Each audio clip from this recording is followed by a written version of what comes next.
But hidden behind all the smiles and confetti was a secret that would change everything. I always dreamed of this day. Walking across the stage, my diploma clutched tightly in my hand, hearing the crowd cheer as if I had just conquered the world. Graduation was supposed to be my day. The day all the late nights, the student loans, the endless part-time jobs finally felt worth it. And when I walked out of the ceremony and saw my family waiting for me, it really did feel like it. Mom's eyes were glossy with tears. Dad had that proud smile he rarely showed. My brother Jake even whistled and shouted, "That's my sister," making me laugh and cover my face. Then Mom leaned in and whispered something in my ear. "There's a surprise waiting for you. You deserve it, sweetheart." I had no idea what she meant, but my heart fluttered with excitement. We drove through the city, passing neighborhoods I didn't even recognize, until we pulled up to a beautiful building strung with golden lights. Music thumped softly from inside. When they opened the doors, my jaw dropped. It wasn't just a little family dinner. It was a full-blown party. Tables covered in white cloths, a DJ spinning music, a giant chocolate fountain in the corner, a huge banner that read, "Congratulations, Emma!" I nearly burst into tears. Everyone was there. Aunts, uncles, cousins, friends from school, even a few old teachers. It was magical. It was perfect, or so I thought. I was too busy hugging people and laughing to notice it at first. But something was off. Tiny things. Small glances between Mom and Dad, the way they kept steering me towards certain groups and away from others. I chalked it up to nerves. They'd never thrown a party this big before. Maybe they were just stressed. I told myself not to worry. Tonight was about joy, not suspicion. But then Jake pulled me aside, and everything started to unravel. Jake tugged at my arm, pulling me behind one of the giant balloon displays. His face looked strange. Not excited, not proud, but worried. "Emma," he whispered urgently, glancing around. "You need to listen to me." My stomach tightened. Jake never acted like this, not even when he crashed Mom's car when we were teenagers. I laughed nervously, brushing him off. "What are you talking about?" "It's fine, Jake. They did all this for me. Just enjoy it." But he didn't laugh back. He leaned in closer and said, "I overheard Dad's friends talking. About some land, about selling something. That was supposed to be yours." My heart skipped. "Land?" I echoed. "Jake, we don't have land. We barely had a backyard growing up." He shook his head. "That's what I thought too. But they sold something, Emma. For a lot of money." The room seemed to spin slightly around me. The music, the laughter. It all blurred into a muffled hum. "Maybe it's a misunderstanding," I said quickly. Maybe they sold something else." Jake didn't answer. He just looked at me with those same worried eyes and said, "Just be careful. And don't trust everything you see tonight." I wanted to tell him he was wrong. I wanted to believe that this party was pure, that my parents were being honest. But a seed of doubt had already been planted, and it grew faster than I could stop it. As I drifted back into the crowd, I started noticing things I had missed before. The way some people glanced at me, with pity, not pride. The way my parents smiled just a little too hard, their laughter too loud, too fake. I felt a lump forming in my throat. I needed air. I stepped outside, letting the cool night breeze wash over me. Pulling out my phone, I mindlessly scrolled through my messages, trying to distract myself. And that's when I saw it. A strange email notification from a law firm I'd never heard of. Curiosity gnawed at me. I opened it, and the first line hit me like a punch to the gut. "Congratulations on the successful sale of the property inherited. By Emma Parker." What property? I never inherited anything. Hands trembling, I kept reading. Sale price, $320,000. Buyer, private. Authorized by parental guardians under beneficiary consent. Consent? I never consented to anything. The world tilted. I stared at the screen, heart hammering, realizing that Jake wasn't being paranoid. Something terrible was happening, and the people who were supposed to protect me were the ones betraying me. I stood there, the glow of the fairy lights casting a dreamy haze over the yard, while inside my mind, a storm raged. $320,000. Sold. Without my knowledge. Without my permission. I squeezed my phone so hard my fingers ached. I could almost hear my heartbeat thundering in my ears, drowning out the music. Jake found me first. You saw it, didn't you? He said quietly. I nodded, swallowing hard against the lump rising in my throat. I didn't know what hurt more, the betrayal, or the fact that they were celebrating, laughing, while my future was being sold off behind my back. I wiped at my eyes quickly. Tonight was supposed to be mine, not theirs. I'm going to talk to them, I whispered, more to myself than to Jake. He opened his mouth like he wanted to stop me, but then he just nodded solemnly. I walked back inside. Every step felt heavier than the last. My legs trembling, my fists clenched. I found them near the cake table. Mom, Dad, Aunt Lydia, laughing over some memory. I marched right up to them. Can I talk to you? I said, my voice sharper than I intended. Mom turned, startled. Of course, honey. What's wrong? I looked at Dad, then at her. I just got an email from a law firm about property that was sold, property I supposedly inherited. Their faces shifted, just slightly. A flicker, not surprise, not confusion, but guilt. Dad put down his drink. His voice was calm. Too calm. Emma, sweetheart, let's not make a scene, okay? A scene? I repeated, voice rising. You sold something that belonged to me. Aunt Lydia quickly stepped in. Emma, dear, it's not what you think. It's complicated. No, I snapped. It's actually really simple. You betrayed me. People were starting to look now, heads turning, whispers stirring. Mom's face crumpled, but Dad's jaw hardened. We did what we had to do, he said firmly. You wouldn't have known what to do with land out in the middle of nowhere. We made the decision for your own good. For my good? I laughed, a dry, broken sound. You sold my inheritance without even telling me. You lied to me. Tears blurred my vision. All the love, the pride I had felt earlier, it curdled inside me, replaced by something bitter and raw. Jake came to stand beside me, a silent wall of support. Dad lowered his voice, dangerous now. If you say one more word, you'll ruin your own party. My heart clenched. So that's what this was about. The party. It wasn't for me. It was a distraction, a bribe, a way to keep me smiling while they pocketed the profits of my stolen future. Backed away slowly, shaking my head. The fairy tale was over, and I was wide awake now. I left the party. Just like that. No goodbyes, no more fake smiles. I stumbled out into the night, the noise of the celebration fading behind me like an old song I never wanted to hear again. Jake followed, of course. Silent, steady Jake. We didn't say a word until we reached my car. I leaned against the hood, wrapping my arms around myself, trying to breathe. What do I even do now? I whispered. The truth was, I felt stripped. Not just of money, but of trust, of family, of something deeper. Jake hesitated. Then, he said, you dig deeper. You find out everything they're hiding. The idea terrified me because if they lied about this, what else was buried? But Jake was right. I had to know. I pulled out my phone again, scrolling through the email from the law firm. There was an attachment, a scanned document, a will. I clicked it open, heart pounding.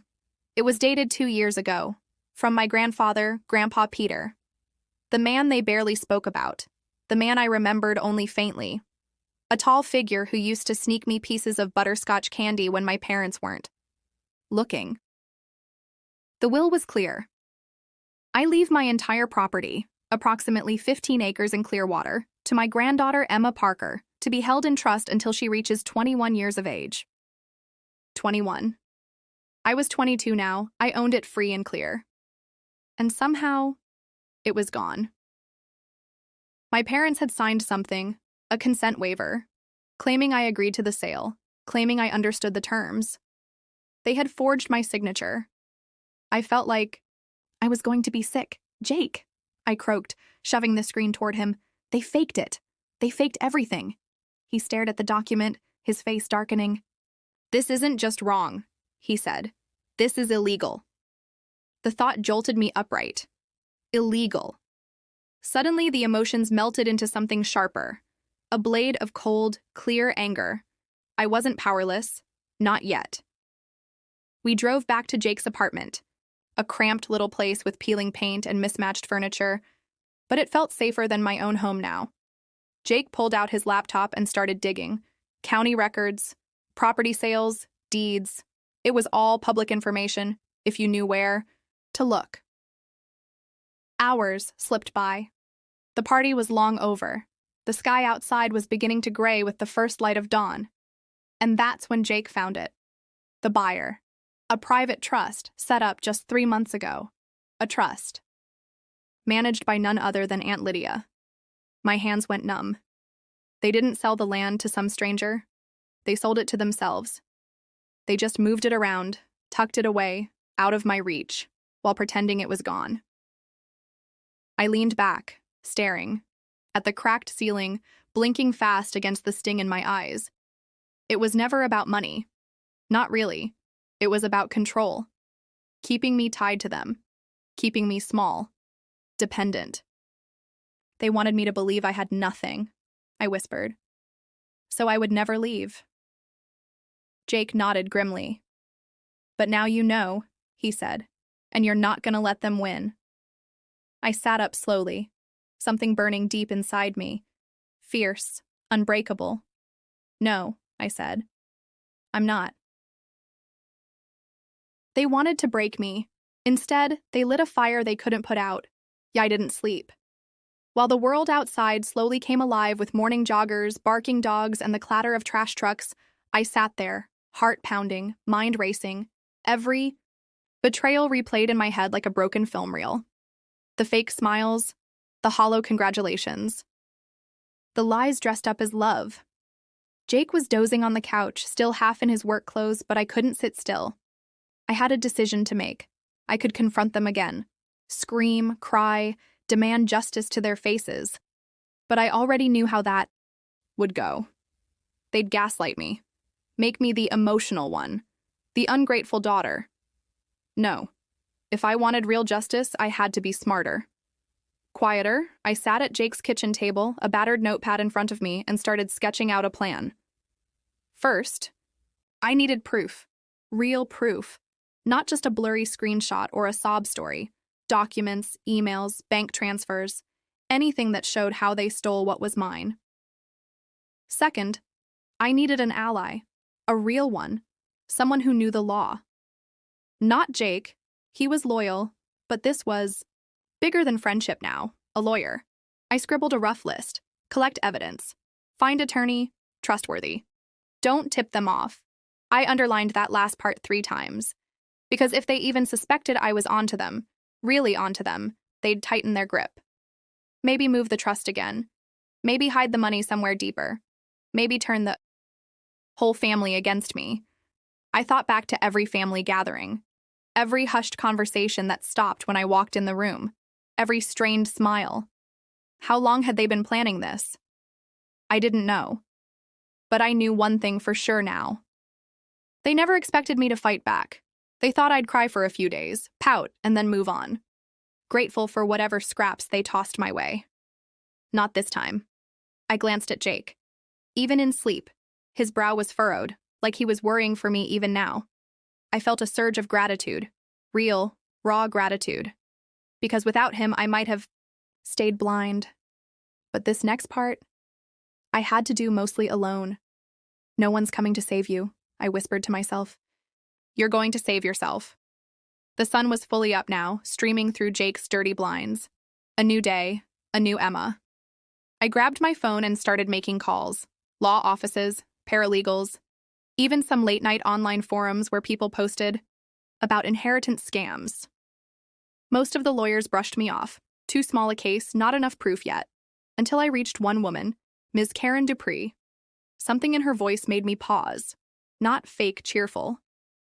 Not cold, calm, precise, focused. "You're saying they sold a property held in trust under your name without your explicit consent?" she said. "Yes," I said, my voice shaking slightly. "And they forged your signature?" "Yes." There was a long pause. "Then," she said almost coolly, "then you don't just have a case, Ms. Parker, you have leverage." I nearly dropped the phone. Leverage. That word echoed in my mind like a spark catching dry grass. This wasn't just about getting the land back, it was about power. Taking back everything they tried to steal. Not just money, but my dignity, my future, my freedom. Ms. Dupree gave me a list of documents to request. How to subpoena records if needed, how to avoid tipping off the family too early. I took notes furiously, heart hammering faster with every word. This wasn't just a rebellion, it was war, quiet, strategic. And this time, I was ready. I wasn't.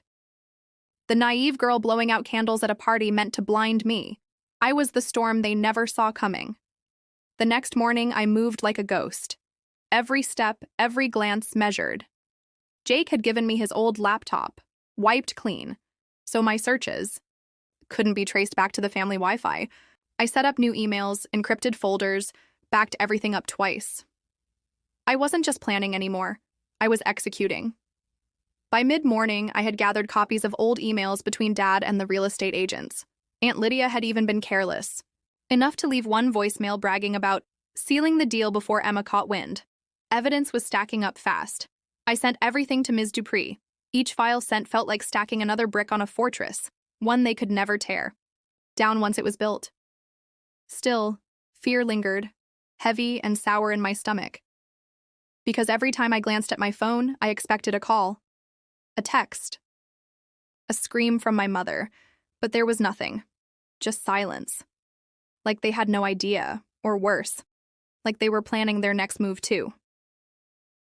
That evening, Jake and I sat in his truck parked 2 streets away from my house, engine idling low. "I just want one more thing," I said, clutching the steering wheel even though I wasn't the one driving. He looked at me sideways. "What?"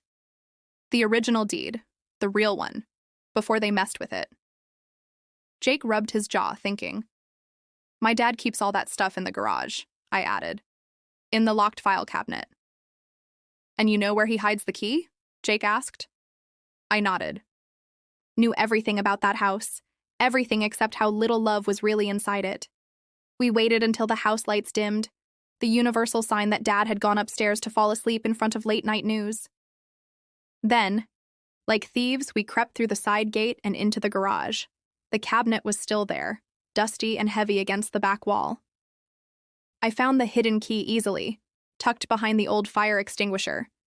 Jake kept watch while I dug. The files were jammed tight. Car registrations, insurance papers, receipts for things long forgotten. Then, my fingers brushed something thin and stiff. The deed.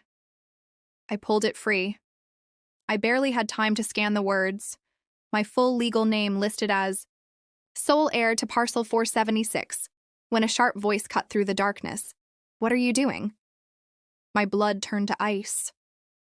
Mom stood at the entrance to the garage, wrapped in her robe, her face twisted with something between fear and rage. "Emma," she said, voice rising, "put that back, right now." Jake stepped closer to me, instinctively blocking her path. "Emma, sweetheart," she tried again, softer now, pleading. "You're confused. We were going to explain everything to you. It's complicated." "No," I said, louder than I meant to. It echoed through the garage. "I'm not confused," I said, voice steadying. "I'm not a little girl anymore." She stared at me, eyes flashing. And for the first time, I saw it clearly. Not regret, not sorrow. Fear. Not fear for me, fear of me. Because she knew. She knew the second. I walked out of that garage with the deed in my hands. It was over. Their lies, their schemes, their pretty little illusions, shattered. "You're making a mistake," Mom hissed. Think about the family. I shook my head. I am, I whispered. Then Jake and I backed out, slowly, carefully. I clutched the deed against my chest like it was my armor, because in that moment, it was. We didn't stop until we were back in the truck, doors locked, headlights off. I sat there, breathing hard, the paper trembling in my hands. Jake started the engine, but I stopped him. Not yet, I said, voice breaking. Tears filled my eyes, unbidden, blinding me. It wasn't just the betrayal that crushed me. It was the final understanding. My family had never chosen me. They had chosen greed. And tonight, I had finally chosen myself. The next morning, sunlight felt different, sharp, almost cruel against my skin. Jake dropped me off a few blocks away from Ms. Dupree's office so we wouldn't be followed. Clutched the manila envelope to my chest. Inside, the deed, the copies of emails, the printed voicemails, everything. Proof of their betrayal, proof of my truth. Ms. Dupree greeted me at the door herself. Tall, cool, and unflinching, she looked exactly how I needed to feel. Safe, unshakable. "Let's get to work," she said, leading me inside. Her office smelled of leather and coffee. Stacks of case files towered on her desk, each labeled neatly. She skimmed through the documents I brought, her expression never changing, professional to the core. After a long pause, she leaned back in her chair and laced her fingers together. "Emma," she said calmly, "this is more than enough." My chest tightened. Relief, fear, hope, so fragile I was almost afraid to breathe it in. She laid out the plan. First, a formal notice to my parents and aunt, demanding a cease and desist on any property actions and a return of my rightful ownership. Second, filing an injunction to prevent them from selling, mortgaging, or transferring the land, effective immediately. Third, if they pushed back, full civil litigation. "We'll win," she said, voice like steel. "But they'll fight dirty." I nodded, swallowing hard. I already knew. True to her word, within 24 hours, my parents and Aunt Lydia were served. Jake and I watched from across the street as a solemn man in a gray suit handed Dad a thick envelope. Dad's face turned a violent shade of red. He crumpled the papers in his fist and slammed the door. I half expected the ground to shake. Jake looked over at me. "You ready for the storm?" he asked. I wasn't sure, but I nodded anyway, because it was too late to turn back. That night, the texts started. First, polite, "Emma, can we just talk about this?" "It's not what you think." Then, guilt-tripping, "Your grandmother would be so disappointed in you." Finally, threats thinly veiled as concern. "You're going to ruin your future. You need family support." I didn't respond to any of them. Jake had taken my phone and locked it in his glove box. "You don't need their poison in your head right now," he said. Instead, I focused on building the case stronger, pulling bank records, tracking property listings, tying every little deceit together into a bulletproof chain. I worked until my eyes burned, until my hands ached, until my heart hurt so badly, I wondered if it would ever beat normally again. 3 days later, Ms. Dupree called me in. "They countered," she said, her mouth tight. "They're claiming you were never intended to inherit, that the property was informally gifted to your aunt years ago for caretaking." I stared at her. "They're lying," I said, my voice shaking. She nodded. Grimly, "I know. That's why we're filing a fraud complaint. They altered the documents post-signature." The anger that burned through me was hotter than anything I'd ever felt. They weren't just trying to steal from me. They were trying to erase me, like I had never mattered, like my grandmother's love, her trust, her intentions, meant nothing. Pressed my palms against the cold surface of her desk. "I'm not backing down," I said. Ms. Dupree smiled, just a little. "I never thought you would." That night, Jake and I sat on the hood of his truck under a bruised sky. I told him everything. Every doubt, every fear, every broken piece of my heart. He just listened. He didn't tell me I was overreacting. He didn't promise everything would be okay. He just said, "They don't get to rewrite your story, Emma. You do." And for the first time in what felt like forever, I believed it, even if it cost me everything. I was ready to fight. For my name. For my future. For the truth. And the battle was just beginning. The day of the hearing, I sat outside the courtroom, my hands trembling in my lap. Jake squeezed my shoulder. "You earned this moment," he whispered. Inside, the air was thick, a battlefield dressed in wood paneling and cold fluorescent lights. Across the aisle, Mom, Dad, and Aunt Lydia sat stiffly, their faces masks of contempt. No apology. No regret. Only greed. My heart twisted painfully, but when the judge called my name, something inside me settled. Not fear, not anger, but purpose. I stood up tall. Ms. Dupree began expertly, laying out every piece of evidence.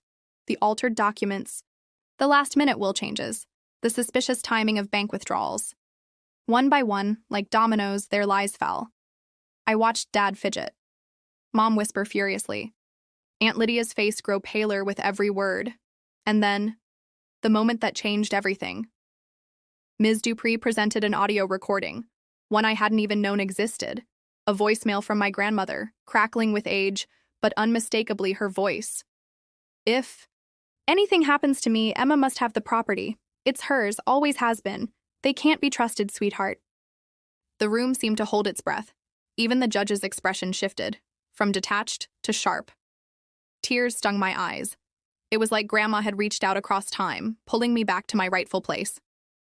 Dad's lawyer jumped up, stammering. Objections. But it was too late.